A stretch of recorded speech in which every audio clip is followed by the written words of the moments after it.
سيدنا محمد.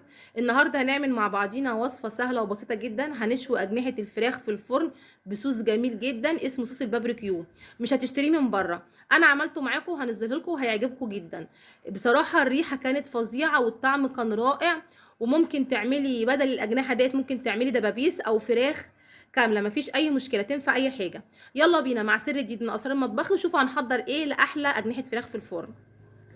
انا هنا معايا حوالي كيلو او كيلو ونص من الاجنحه، وكمان معايا صوص البابريكيو اللي احنا عملناه مع بعض، ومعايا زيت زيتون، ومعايا 4 ليمونات عصراهم، ومعايا توم مفروم، ومعايا ملح وفلفل وزعتر بس. ماشي، ممكن تبدلي زيت الزيتون دوت يا حبيبتي بزيت عادي.